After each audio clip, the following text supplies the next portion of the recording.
The massive view screen aboard the U.S. Hyperion displayed an unsettling sight. 3,000 Kraxan warships arranged in their trademark hexagonal battle formation, their crystalline hulls refracting starlight like a deadly kaleidoscope. Admiral Sarah Hayes stood at the bridge's center, her weathered features illuminated by the soft blue glow of tactical displays.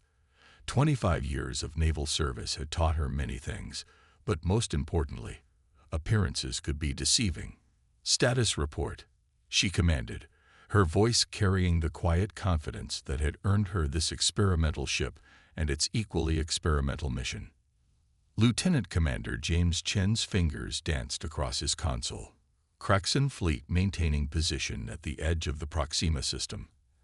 "Admiral, their energy signatures suggest they're running at full combat readiness. No signs they've detected us yet." Hayes nodded, studying the tactical overlay.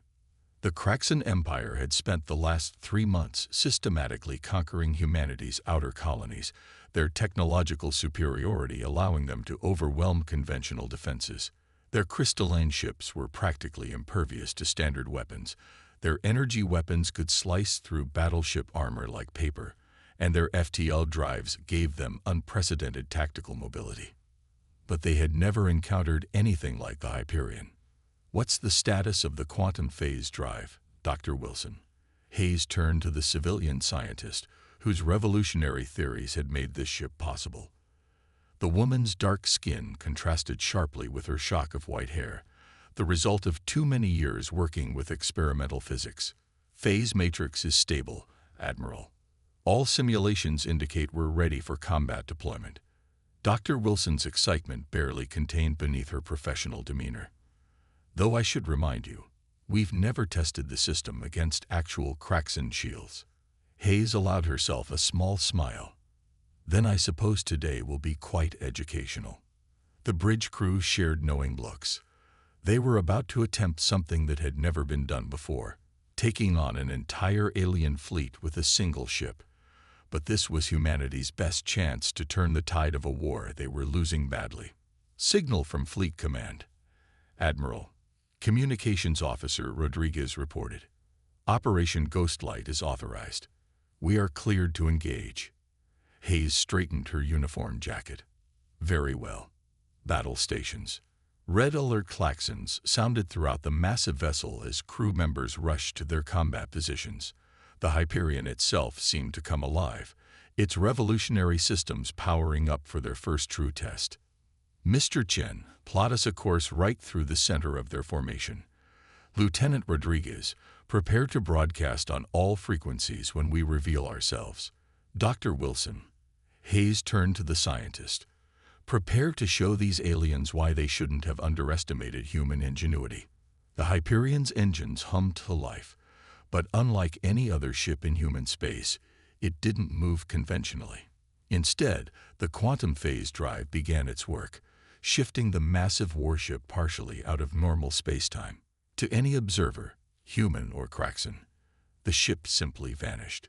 "Phase shift stable," Dr. Wilson reported, monitoring her readings carefully. "We're operating in the quantum membrane between normal space and subspace. By all current understanding of physics, we shouldn't exist right now." Hayes allowed herself a moment of pride. Human scientists had discovered this possibility barely 5 years ago. The Kraxan, for all their advanced technology, hadn't even theorized it was possible. Their rigid adherence to established scientific principles had left them blind to alternative approaches. The Hyperion glided silently through space, completely undetectable to Kraxan sensors. Hayes watched as they approached the enemy fleet, threading through their perfect formation like a ghost. The crystalline ships loomed larger on their view screen, their crews completely unaware of the threat in their midst. "Take us to position Alpha," Hayes ordered, right in the heart of their command section. The bridge crew worked with practiced precision, guiding the massive ship into position. They had trained for months for this moment, running countless simulations.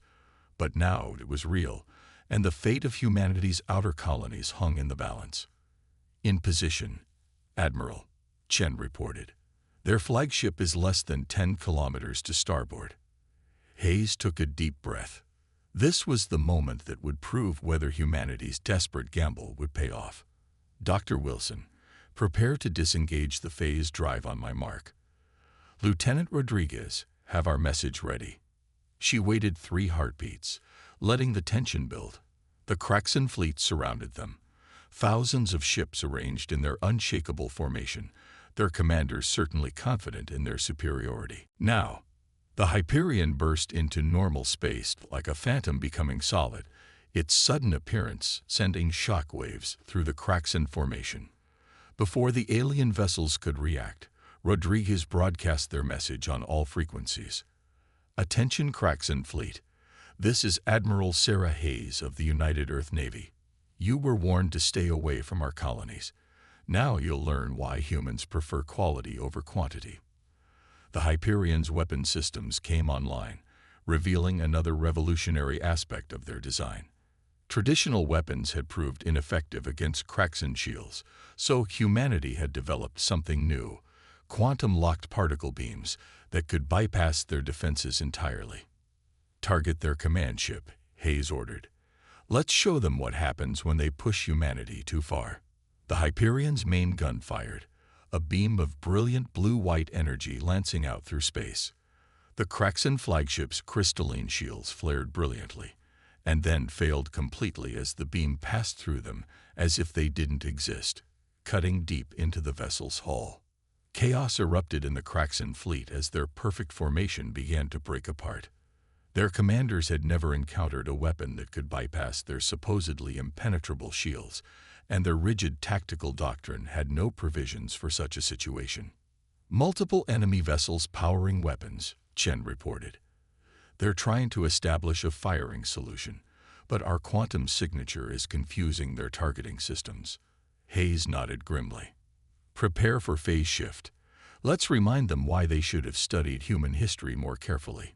She turned to her crew, determination burning in her eyes. We're about to teach them about ghost stories. The Kraxan fleet's response was as swift as it was predictable.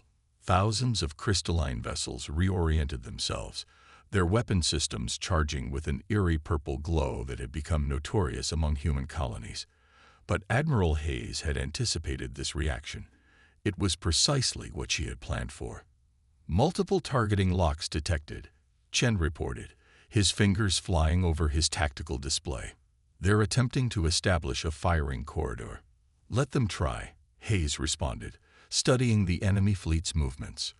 Dr. Wilson, status of the phase matrix. Fully charged and ready for another shift, Admiral. But I should warn you, repeated phase transitions in rapid succession could destabilize the quantum membrane. We're in uncharted territory here. The first volley from the Kraxan fleet lit up space like artificial lightning, thousands of energy beams converging on the Hyperion's position.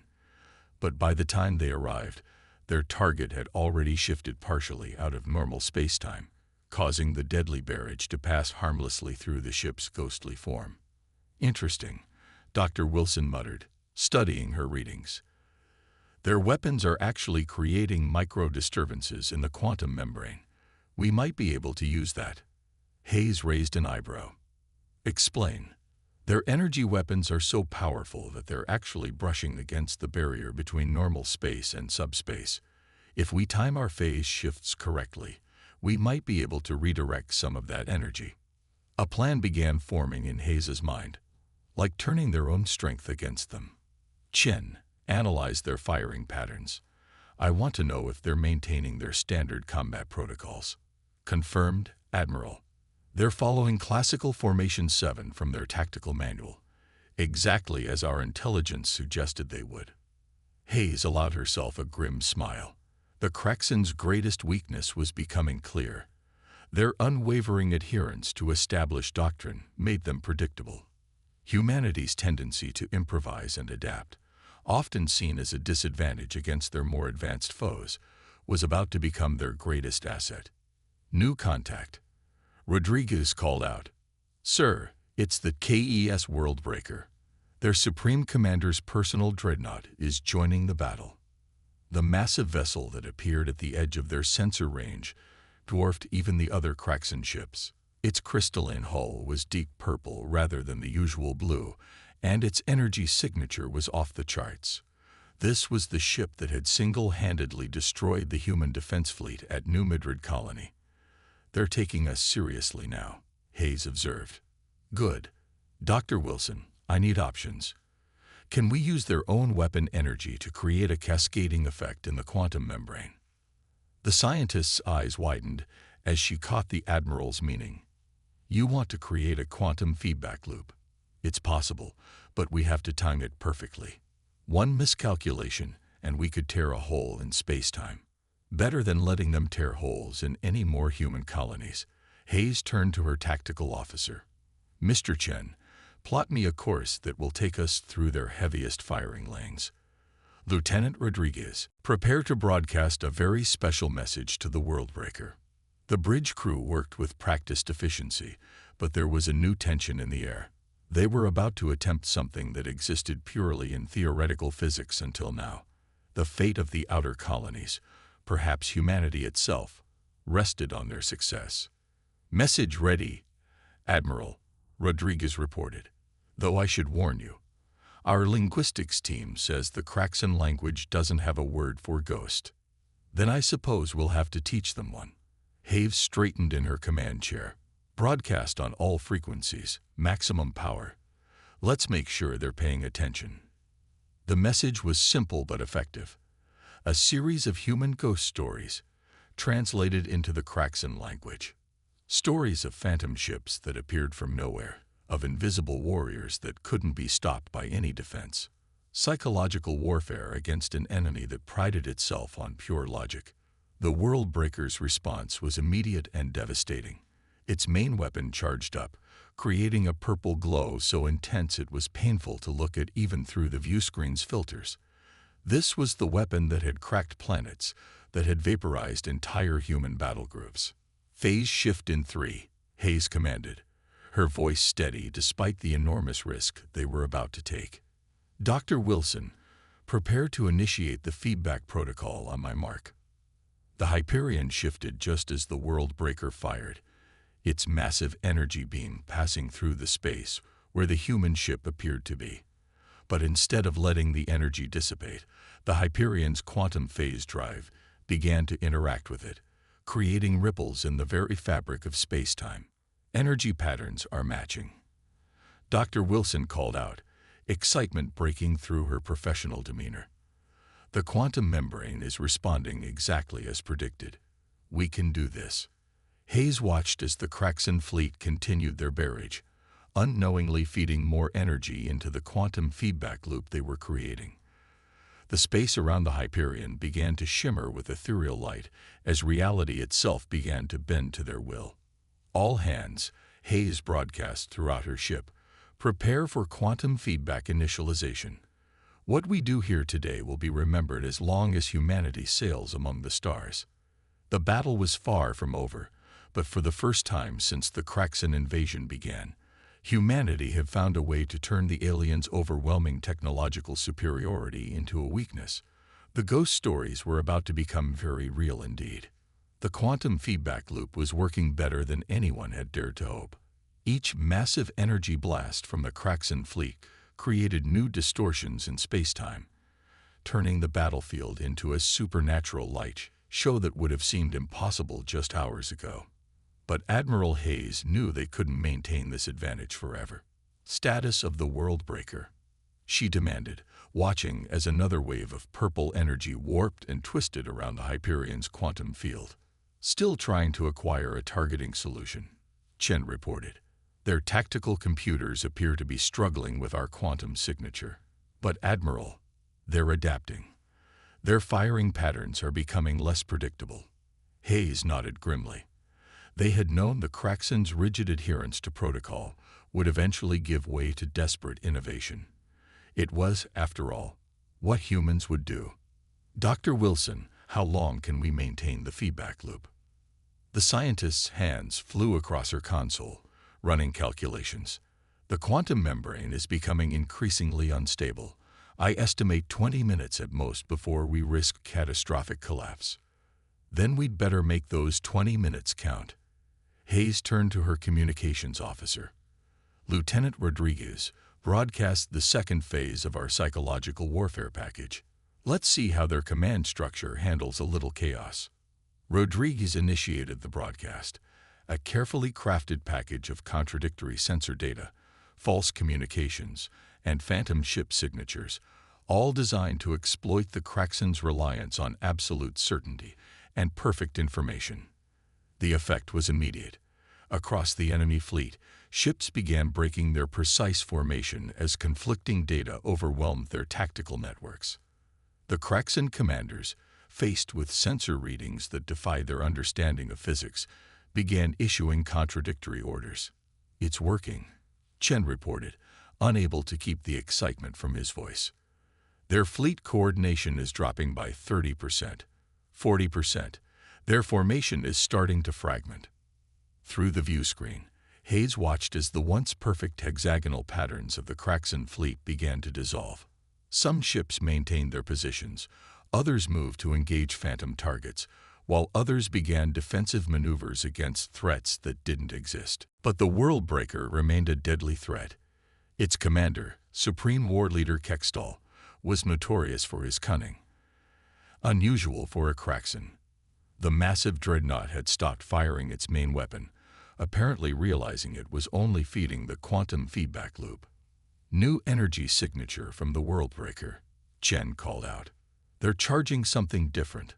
Multiple signatures, much smaller than their main weapon." Hayes leaned forward in her chair. "They're switching to their secondary battery. Smaller shots, harder to use for feedback. Clever." She turned to Dr. Wilson. "Options." The scientist was already working on the problem. "The quantum membrane is still charged from their earlier attacks.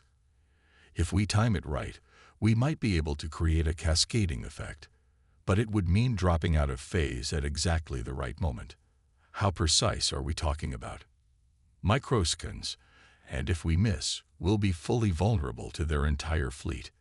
Hayes considered their options. The Hyperion was humanity's best hope against the Kraxen invasion, but they had to do more than just survive. They needed to prove that humanity could actually win this war. "Multiple Kraxen vessels are powering up their FTL drives," Rodriguez reported. "Sir, I think some of them are preparing to retreat." This was the moment Hayes had been waiting for.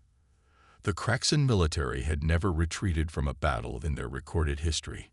If some ships were breaking that tradition now, it meant their psychological warfare was working even better than planned. "Send to all ships in range," Hayes commanded.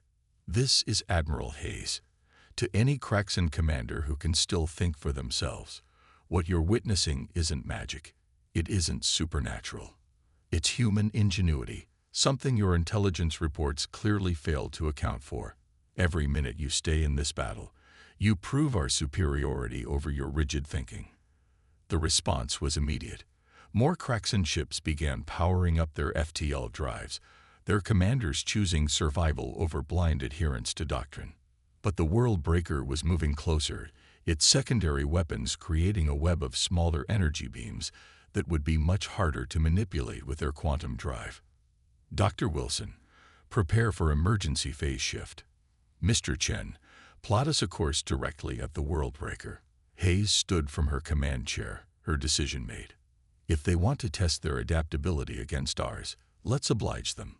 The Hyperion's engines hummed to life, pushing the massive ship through the quantum-disturbed space toward the heart of the enemy fleet. They were about to attempt something that even the ship's designers hadn't considered possible, using the quantum feedback loop not just as a defense, but as a weapon. "All hands, this is the Admiral.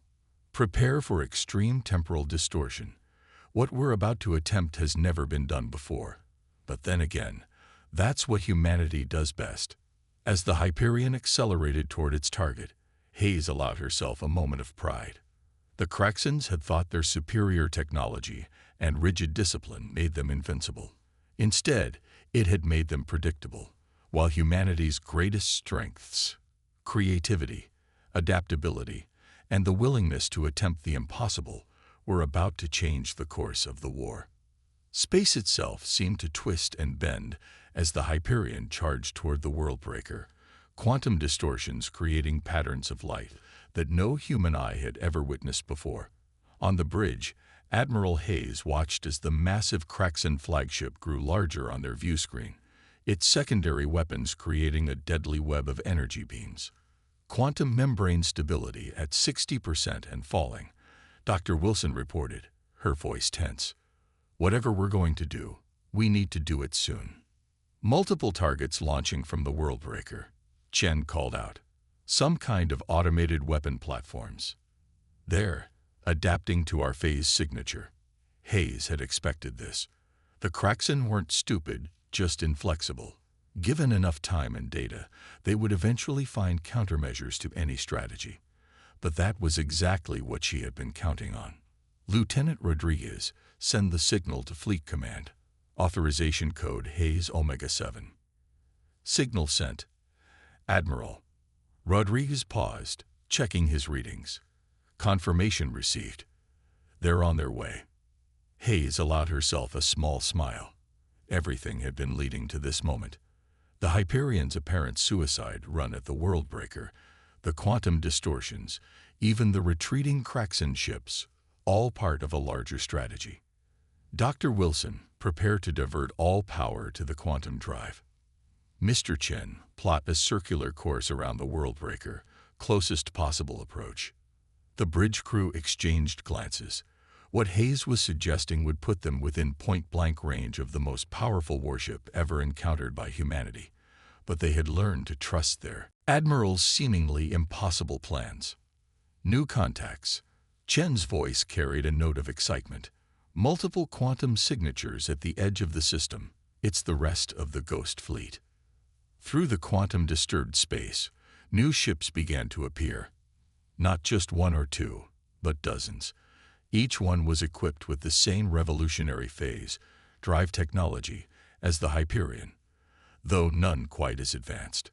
The ships that Earth had been secretly building while the Kraxan thought they were winning the war. This is Admiral Hayes to all Ghost Fleet vessels, she broadcast. Execute Operation Phantasm. Show them what humanity's been working on while they were busy conquering our outer colonies. The new arrivals moved with perfect coordination, their quantum drives creating overlapping fields of distorted space-time. The Kraxan's adaptive weapon platforms, designed to counter a single phase-shifting vessel, found themselves trying to track dozens of targets that seemed to exist in multiple states of reality simultaneously. Message from the worldbreaker, Rodriguez reported. Supreme War Leader Kextal is demanding our surrender. Put him through, Hayes ordered. I want him to understand exactly what's happening. The alien commander's image appeared on their screen. Kextal's crystalline features were arranged in what humans had learned to recognize as an expression of barely contained rage. Your tricks will not save you, the Kraxan leader declared. We have already adapted to your phase technology. Your reinforcements merely delay the inevitable. You've adapted to what you think our technology can do, Hayes responded calmly. But that's always been your species' weakness, Supreme War Leader. You see limits where we see possibilities. As if to emphasize her point, the Ghost Fleet began executing their coordinated attack. Each ship's quantum drive was synchronized, creating a cascading effect that turned the very fabric of space into a weapon. The quantum membrane, already weakened by the earlier feedback loop, began to ripple with visible distortions. What? What are you doing? For the first time, there was uncertainty in Kextal's voice. We're showing you why humanity survived countless disasters on our homeworld, Hayes answered. Why we went from primitive rocket ships to interstellar travel in less than 2 centuries. We don't accept limits. We don't follow rigid doctrine. We see what's possible, and then we go beyond it. The Ghost Fleet's synchronized quantum fields began to create a phenomenon that Dr. Wilson had theorized, but never tested. A space-time vortex that would trap anything caught within it in a state of temporal flux. The worldbreaker, for all its power, found itself at the center of this artificial anomaly.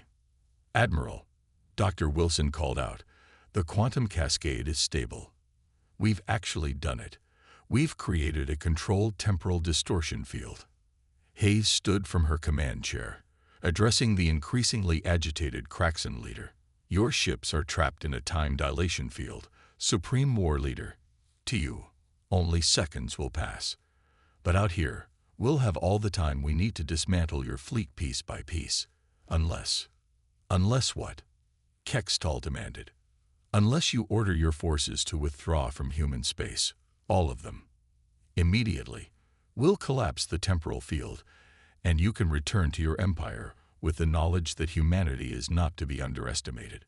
The bridge crew held their breath as they waited for the Craxan leader's response.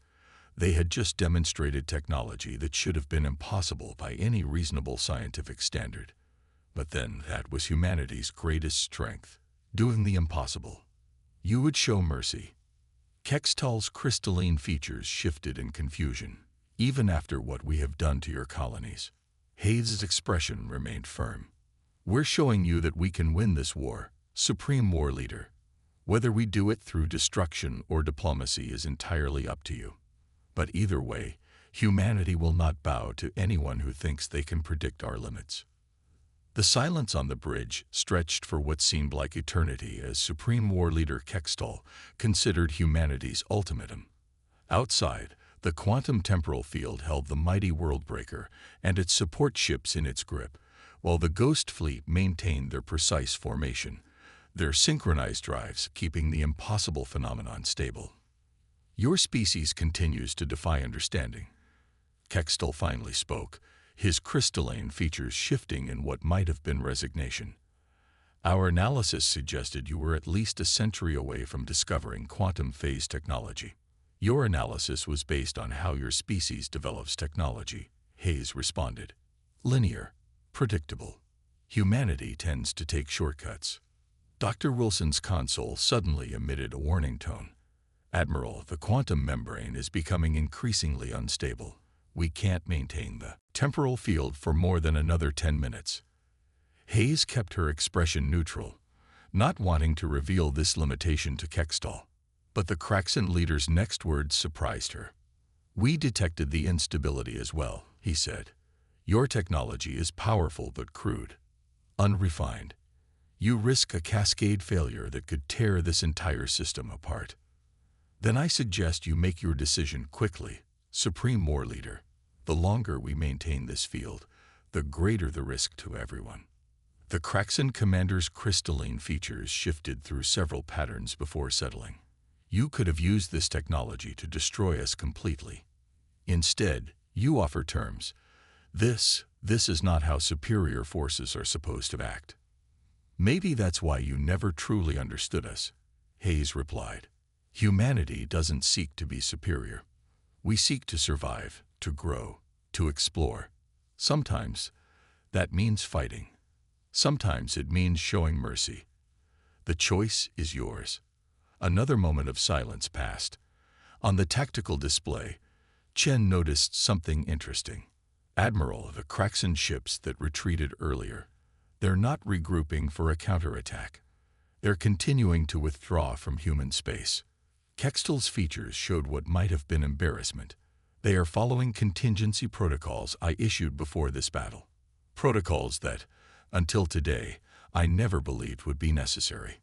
Hayes allowed herself a small smile. You planned for the possibility of defeat, even though your doctrine said it was impossible. Maybe our species aren't so different after all. Perhaps not. The Craxan leader straightened.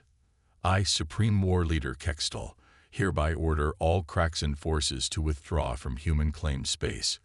We will return to our empire and reassess our understanding of your species. Quantum field is beginning to fluctuate, Dr. Wilson warned. We need to shut it down soon, Admiral. Hayes nodded to Rodriguez, who began transmitting the shutdown sequence to the Ghost Fleet. We accept your withdrawal, Supreme War Leader. But understand this, if you return with hostile intentions, what you've seen today is only a fraction of what humanity is capable of. As the quantum temporal field began to dissipate, the Worldbreaker and its support ships slowly returned to normal spacetime. The massive vessel's weapons remained powered down, a sign that Kextall intended to honor his word. "One last question, Admiral Hayes," the Kraxan leader said. "The quantum phase technology, the temporal field. How long have you been planning this?" "That's the thing about humanity, Supreme War Leader.